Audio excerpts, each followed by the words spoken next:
I want to welcome our honored and distinguished guests, our veterans, all the way back to World War II, to current active duty military. I want to welcome you all to Sevier Middle School. I want to welcome our families, the community, our students, our teachers. And I want to start with a vision for our students. 100 years ago today, young Americans trained and persevered on this ground that we're gathered on today. They left and they went out and they changed the world, made it better. Today, you are preparing for your future on this same ground.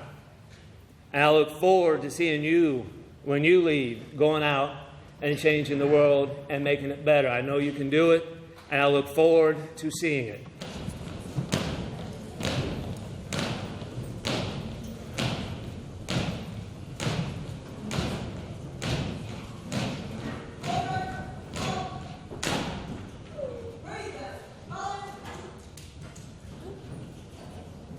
How appropriate that Sevier Middle School, named after Camp Sevier, hosts this Veterans Day ceremony every year.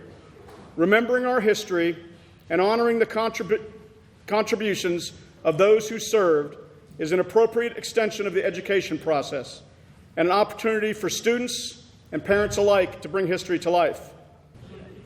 September 29th, 1918, the U.S. Army 30th Division, the old Hickory Division, broke through the impenetrable Hindenburg line and literally turned the war around. The war ended 4 months later because of the fact that they literally broke the back of the German army. They trained right here. This is special ground. This is really special ground. It was at the 11th hour of the 11th day of the 11th month that an armistice was signed in 1918 to end hostilities in World War I. In 1921, an unknown World War I American soldier was buried in Arlington National Cemetery as a symbol of all unknown soldiers who gave their lives in the defense of freedom. Similar ceremonies occurred at Westminster Abbey in London and at the Arc de Triomphe in Paris. All of these memorial gestures took place on November 11th, giving universal recognition to the celebrated ending of World War I. The day became known as Armistice Day. Armistice Day became a national holiday in 1938. But if the hope had been realized that World War I was the war to end all wars, November 11th might have still been called Armistice Day. But only a few years after the holiday was proclaimed, war again broke out in Europe. 16.5 million Americans took part.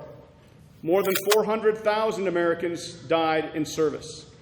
In 1954, President Dwight Eisenhower signed a bill proclaiming November 11th as Veterans Day, a day to honor all veterans and their service.